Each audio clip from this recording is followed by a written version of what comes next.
Fiestas, seguridad, alerta roja a partir de las tardes. El gobierno vasco acaba de decidir que la enciende por 3 horas por temperaturas extremas en Euskadi. Así que primero las respuestas políticas. Josu Erkoreka, vicelendakari, consejero de Seguridad, ongi etorri, ¿qué tal, cómo está? Bien, muy bien. Celebrando las fiestas de Bilbao y disfrutando de ellas, ¿no? En la medida de lo posible. Yo le dejo mi abanico, pero a Amaia Arregui, la concejala de Seguridad, no, porque se lo ha traído con ella misma. Bienvenida, Amaia, ¿cómo está? Muy bien, disfrutando también lo que podemos. Vamos a ver, activado el plan de protección civil en Euskadi. ¿Qué es lo que toca? Señor Erkoreka, como responsable del LABI, ¿qué datos maneja la mesa de seguimiento? No sé si ha habido ya alguna llamada de algún ciudadano que lo esté pasando mal, como en el último pico de calor.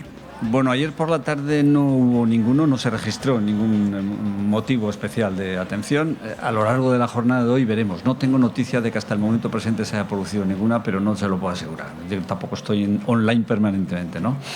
Lo que sí podemos decir es que si en este momento hace calor, todavía va a haberlo más, ¿no? Y entre las 3 de la tarde y las 6 de la tarde, alarma roja en toda Euskadi por temperaturas altas extremas y persistentes. Por tanto, todo el mundo que tome las medidas habituales, agua. Le redirijo el micrófono porque me dicen mis compañeros de sonido que así mejor, ya está. Agua, hidratación, puntos, refugios climáticos. Efectivamente, ropa ligera, ocultarse del sol, sobre todo en las horas centrales, en las más peligrosas. En fin, las medidas habituales, comidas ligeras. Vamos. Ya sé que esto en fiestas a veces suele ser complicado, porque la gente tiene menús encargados y demás, pero bueno, que procure tomarse una ensaladita. Bueno, y después de todo esto, y como además es lo que marca el protocolo, mañana estaremos todos muy pendientes de los incendios. En los presupuestos de 2023, señor Erkoreka, el Gobierno vasco reservó ese 1 millón de euros para alquiler de un helicóptero para la extinción de incendios. Además, recuperamos que las diputaciones tienen que apoyar todo esto. ¿Cuándo se contratará? Porque lo vamos a necesitar. Bueno, tengo que reconocer que está sin contratar todavía, porque es que ha sido un año muy complicado, no por el Gobierno, sino por las diputaciones. Dese cuenta de que han estado prácticamente disueltas las Juntas Generales desde mediados de primavera, y a partir de ahí ha sido absolutamente imposible concertar. Dese cuenta de que el soporte de la contratación tenía que ser un convenio con las 3 diputaciones. Las 3 diputaciones necesitan la presencia de las Juntas Generales para que les avale, les respalde un convenio interinstitucional, y entonces está todo disuelto, ¿no? Pero bueno, las conversaciones han avanzado ya, el modelo, el pliego de cláusulas está elaborado y por tanto pues esto se pondrá en marcha inmediatamente, ¿no? ¿Inmediatamente qué es? En boca un político. Pues bueno, a partir del momento en el que, en fin, no hay una fecha, estén las instituciones, no me atrevo a dársela porque no depende solamente del Gobierno. Si hubiera sido una cosa que dependiera exclusivamente del Departamento de Seguridad, le podría dar la cifra exacta del momento en el que se puso en marcha el expediente de contratación y las dificultades que pueda haber tenido, ¿no? Pero esto dependía de una circunstancia que nos trascendía completamente y por tanto no es, ¿no? Esto es tremendo, porque además el cambio climático nos va a condicionar todos los presupuestos. Yo sé que además muy pendientes de los de Bilbao, que es un ayuntamiento que también trabaja en ellos, tiene que ser todo transversal. Bueno, vamos ya a la fiesta. Más detenidos, nos decía el lunes la concejala. Anoche, ¿qué tal se portó la ciudadanía y sobre todo en el cómputo global? ¿Qué balance hacen de lo que llevamos en el Ecuador de estar Aste Nagusia de la seguridad? No sé si cede primero a la concejala, a mí me da igual, lo que quieran ustedes. El balance es positivo a día de hoy. La fiesta está transcurriendo bien, razonablemente bien. La inmensa mayoría de la gente, y lo comentábamos el propio lunes, ¿no? Lo decías tú, Azul, que la inmensa mayoría de la gente viene a pasárselo bien, a disfrutar a tope de todas las actividades organizadas en Aste Nagusia. Y bueno, el alcalde también suele decir, ¿no?, que cuando hay estas aglomeraciones de gente, pues se suelen también unir a la fiesta algunos indeseados, vamos a decir, que vienen pues a intentar hacer su negocio, entre comillas. Es cierto que hay muchísima presencia policial y la eficacia se ha incrementado. Tenemos muchísimos detenidos. Esta noche ha habido 31 solo por parte de la Policía Municipal, y digo solo por la parte de la Policía Municipal, son los datos que tengo porque son de las 8 de la mañana y solemos reajustar con la Ertzaintza un poco más tarde. Yo creo que en total, por lo que me dicen algunas de las fuentes que hemos consultado de su departamento, en total llevarán conjuntamente día y noche un centenar, señor Erkoreka. Esto es más que el año pasado. ¿Solo se debe a eso, al incremento policial? Es bastante más que el año pasado, ¿no? Y bueno, yo abundando en lo que decía la concejal de Seguridad, efectivamente yo creo que el resumen de lo que hasta la fecha están dando de sí las fiestas desde el punto de vista de la seguridad es que la actividad delictiva ha bajado un poco, Sí. y porque la estadística es clara, es decir, se están registrando por lo menos denuncias que el año pasado hasta la fecha, veremos cómo evoluciona en los próximos días, y la respuesta policial está siendo mejor porque han incrementado el número de imputaciones y el número de detenciones. Estamos en torno al centenar, efectivamente.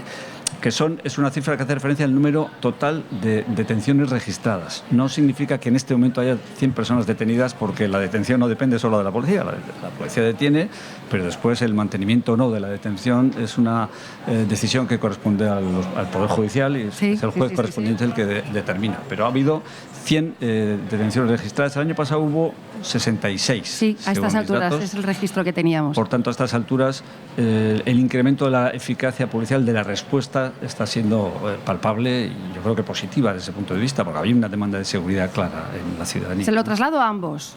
Las comparsas denuncian, y lo han venido diciendo en las últimas 24 horas, con cacerolada, silenciando todo el recinto festivo, ayer rodeando al alcalde de Bilbao, denuncian violencia policial. ¿Qué les dice el consejero de Seguridad? Mire, yo no conozco el incidente que han traído a colación y del que han hablado y al que han dedicado algún tiempo, ¿no? Pero le puedo asegurar una cosa: que hay una necesidad de seguridad en relación con las fiestas es incontestable, que hay una demanda de seguridad, esto yo creo que nadie lo puede poner en cuestión, absolutamente nadie pone la cuestión, que en general la ciudadanía está satisfecha porque está viendo que hay una respuesta policial eficaz a un fenómeno, a una realidad delictiva que está ahí, que es menor que la del año pasado, pero que sigue estando ahí, ¿no? Con muchos delitos contra la propiedad y con algunos delitos contra las personas, algunos de cierta gravedad, lesiones y demás. Y, por tanto, a partir de ahí, que la respuesta policial es imprescindible, no lo voy a poner en cuestión.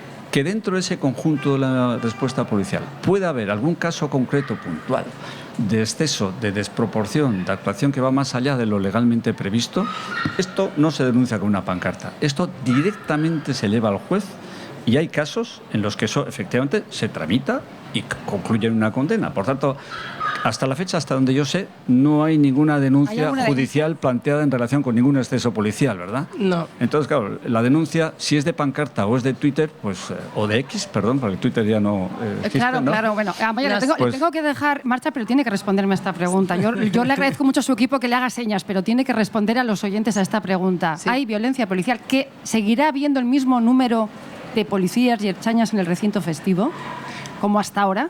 Por supuesto, el Servicio Público de Seguridad corresponde a la Policía Municipal y a la Ertzaintza, y es a ellos a quien corresponde darlo, y así lo percibe la inmensa mayoría de la ciudadanía, y está contenta con que haya presencia porque da esa percepción de seguridad y esa eficacia que hemos conseguido incrementar.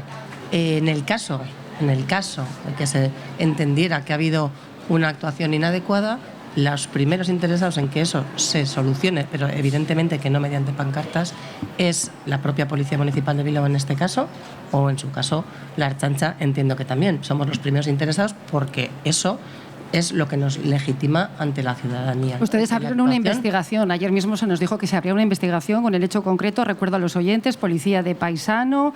Policía de paisano fuera de servicio, en su tiempo libre. En su tiempo libre, y le increpan porque le pillan miccionando, vamos a decirlo de forma fina, fuera de una chosna. Y luego ocurre lo que ocurre. Parece que se denuncia, no se ha denunciado oficialmente, pero que hay un tumulto y se le increpa. Se ha abierto una investigación. ¿Y qué dice esa investigación? ¿Cuánto tiempo llevará esa investigación? Llevará lo que sea necesario, vistas las cámaras, habrá que tomar declaración a las personas que estaban allí involucradas. La policía entra a trabajar porque ve una pelea. O sea, no es que nadie llame a la... O sea, ve una pelea, todos los que están de país... La policía que está de paisano en el recinto festivo, y acude y actúa ante una pelea que, sin saber y desconocer cuando van qué es lo que está pasando ni quiénes son las personas involucradas. Pues Amaya Arregui, concejala de Seguridad, un placer volver a tenerla en estos micrófonos, porque hay cuestiones de la actualidad que tenemos que seguir, pues dirimiendo para que las fiestas sean eso, fiestas. Gracias por las respuestas. A vosotros. Yo me quedo con el señor Ercoleca, y al hilo de todo esto, tampoco se quiere la Ertzaintza, por eso le preguntaba a usted en ese recinto festivo, y los agentes se quejan de pérdida de autoridad ante la sociedad. ¿Comparte usted esta visión, al menos de los sindicatos con los que hemos venido hablando? A ver, Ha habido un episodio que hemos vivido todos con ocasión de la pandemia que yo creo que ha incidido bastante negativamente en esa consideración social sobre la autoridad de la policía. Hay que tener en cuenta que la policía son agentes de la autoridad no porque se hayan investido a sí mismos, sino porque en un sistema democrático representan a las instituciones democráticas y tienen como misión hacer efectivas las órdenes, los mandatos que en relación con la seguridad y el orden público están dictadas por las instituciones democráticas, con transparencia y sometidas a todo el control del mundo, ¿no? Por tanto, no es la autoridad de una persona, no, es la autoridad de una persona que tiene por detrás toda la fuerza, todo el respaldo de las instituciones democráticas, ¿no? A partir de ahí, ¿con qué nos encontramos en la pandemia? Con que en buena parte, la aplicación de las medidas que habían establecido las autoridades sanitarias para impedir la difusión de la enfermedad y para los contagios y demás, el efectivo cumplimiento de ese tipo de medidas sanitarias corresponde en buena parte a las policías muy locales y Ertzaintza, ¿no? Y con ese motivo se ponen en marcha muchísimos expedientes, se formulan denuncias, se tramitan expedientes, bien, se imponen algunas sanciones. Luego viene el Tribunal Constitucional y dice que no, que la normativa que estaba en la base era la inadecuada y que por tanto las sanciones impuestas pues no valían para nada, claro, ¿no? Todos los atestados, todo el trabajo realizado, es que... Y hubo que deshacer todo lo hecho previamente y hubo que devolver muchísimas, miles de multas que se habían cobrado ya en muchos casos en aplicación de esa normativa que, insisto, no era del Departamento de Seguridad, sino era del Departamento de Salud y de las autoridades sanitarias para garantizar nuestra salud, la de la ciudadanía, ¿no? Entonces, yo creo que ese fue un episodio muy negativo desde el punto de vista de lo que representa la autoridad policial y el respeto que se debe a un agente de la autoridad, no por lo que pueda representar personalmente, sino porque efectivamente es quien tiene encomendada la misión de garantizar el cumplimiento de las normas adoptadas por las autoridades democráticas. Claro, pues me ha respondido de alguna manera. Por cierto, un colectivo de 8.000 personas, ¿qué tal van las negociaciones con las centrales? Dicen ellos que no avanzan, tienen un convenio pendiente. Bueno, hay un convenio pendiente, pero eso no significa que las condiciones laborales no hayan cambiado. Han cambiado muchísimo desde el año 2012, que se firmó el último convenio, y desde entonces el convenio ha tenido por lo menos 3 modificaciones. Quieren uno puntuales, nuevo, claro, sí. Sí, pero esas cosas no se improvisan y mucho menos tampoco después de pues un incidente que se ha producido alrededor del Tour, con una presión evidente de querer aprovechar la circunstancia del Tour para ejercer presión y para condicionar y violentar, ¿no?, las decisiones de la Administración, ¿no? Estaremos pendientes de esas negociaciones. De momento, le quiero llevar a investigaciones del día a día, porque claro, la madrugada del sábado a las 5:30 se produjo una llamada a Sosdellac. Sin duda, consejero, ese hallazgo macabro compartirá con nosotros esa definición de una maleta. Incluso se especula con que puede haber alguna más, no sé si tiene más datos, en el monte de Archanda, en las ruinas del Miramar. ¿Qué novedades tiene esta investigación? Sobre todo, saber si se conoce la identidad de la persona. Pues es una investigación particularmente compleja, efectivamente, porque no existe ninguna información ni con respecto a la identidad de la víctima, en lo que se está trabajando, lógicamente, con los elementos físicos, anatómicos que todavía se conservan o que están presentes en la maleta, y ni tampoco con respecto a los presuntos autores del delito, ¿no? Se barajan que sean más de uno. Habla en plural, autores. No, yo, lo dice bien, no lo digo por concretar. Por no descartar ninguna hipótesis. Por no descartar claro, hipótesis.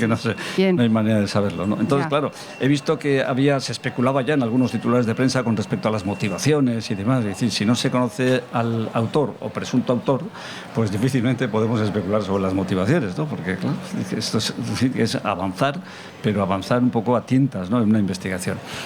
Con respecto a la identidad de la víctima, pues se está trabajando seriamente. La unidad de investigación científica está trabajando ahí. Y bueno, ¿puede saberse la identidad? Podría, si hay suerte, podría... ¿En qué tanto por ciento se podría saber la identidad de una víctima en estas características? Pues mire, en este caso, efectivamente, se dispone de dedos, de unos dedos de la víctima, se supone que son de la víctima, ¿no?, que convenientemente rehidratados podrían servir de base para identificar las huellas dactilares y así poder dar con la identidad de la víctima. Pero vamos, que es muy difícil o Pero difícil. esto no, claro, en fin, es un cuerpo maltratado, ¿no?, que ha sido quemado, No, sí, y por tanto, claro, recuperar todo esto pues no es fácil, ¿no? Pero quiero decir que la investigación está avanzando con el poco material disponible que pueda servir de base para para que se pueda avanzar en esa investigación, pero, en fin, la Ertzaintza tiene recursos, tiene medios y tiene una policía científica, en fin, pues yo creo que muy bien preparada y bien acreditada. O sea, que usted confía en que se sepa la identidad de la víctima. Hombre, yo confío en que esclareceremos ese delito como se esclarecen pues la inmensa mayoría de los delitos contra la vida en Euskadi, ¿no? Prácticamente la totalidad de ellos, ¿no? Bueno, estas fiestas también nos mantienen a los ciudadanos y a las ciudadanas muy pendientes de Madrid, porque Aitor Esteban, el portavoz de su grupo parlamentario, ya ha confirmado que el PSOE les ha llamado, en su opinión. Y déjeme que le lleve a esos tiempos en los que usted fue el mejor orador de la Cámara, porque lo fue muchas veces. ¿Qué debería pasar para que el PNV dijera sí a la investidura del candidato socialista? Fíjese que le hago sacar la bola de cristal, pero es que claro... Uy, no me va a pillar en ese renuncio, ¿no? No estoy en condiciones en este momento de poder responder con rigor a esa pregunta, ¿no? Yeah. Efectivamente, he estado en esas lides durante muchos años y en repetidas ocasiones. Porque vaya galimatías que tenemos encima de la mesa, señor Erkoreka. Pues el panorama está complejo, sin ninguna duda, ¿no? Pero bueno, ya se irá clarificando la madeja. Creo que hay una decisión ya con respecto a la presentación de candidaturas, ¿no? Hay una decisión del Rey. Feijóo y seguramente fechas 26-27 de septiembre es la que se ha puesto encima de la mecha. Esa primera que yo no sé, claro, yo no sé. Tengo que hacer la siguiente pregunta. Si tuviera que apostar, ya que estamos aquí, si tuviéramos que apostar, ¿usted cree que iremos a una nueva convocatoria electoral? Uy, tampoco me va a pillar ahí.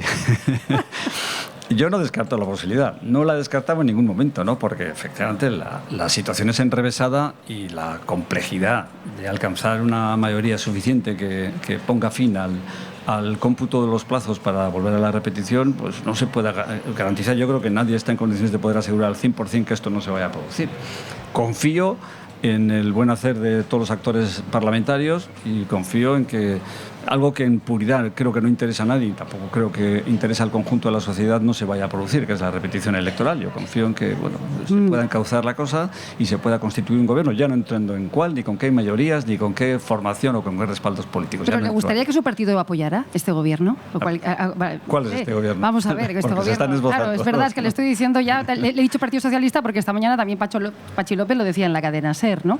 Pero volver a ser compañeros de viaje del Partido Socialista, como lo son aquí en las instituciones vascas. El partido tiene sus autoridades para sopesar pros y contras y decidir a ese respecto. A mí me tocó participar en esas lides y lo hice, pero en este momento no me corresponde a mí pronunciarme a ese respecto, ¿no? Me quedan 6 minutos, pero también me gustaría saber cómo está afectando, ya que tenemos aquí a tantos ciudadanos y ciudadanas, esta parálisis de las instituciones, entre que sí, que no, que me pongo que no y cierro.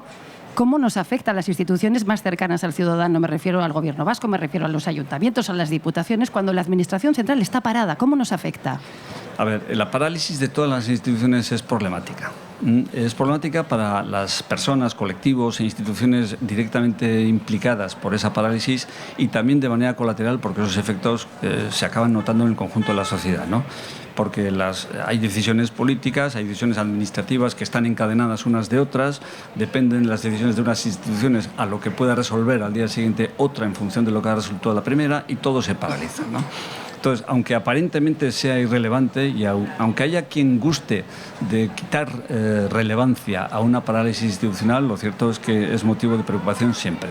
Y sobre todo en momentos como los actuales, en los que hay interrogantes y hay desafíos importantes en toda el área económica, en toda Europa, en relación con la guerra de Ucrania y con en fin, los acontecimientos que ha generado y las dificultades para el suministro de mercancías y ayudas pendientes, ¿por qué no decirlo? ¿No? Y un montón que están los ciudadanos diciendo a ver cómo va todo esto. Oiga, por cierto, en breve aquí otra vez de precampaña, no sé si estamos ya incluso en esa campaña electoral. El Lehendakari Urkullu, le pongo en un brete otra vez, ¿se postulará para un cuarto mandato? Uy. Esto sí que se lo puedo preguntar. Sí, me lo puedo preguntar, pero me acojo a mi derecho a no responder, ¿o qué? Hombre, esto es una decisión personal. ¿A usted le gustaría? Es una decisión personal que le corresponde al Lehendakari, ¿no? Que hiciera un cuarto mandato. A mí me gustaría que hiciera lo que él considerase conveniente, ¿no?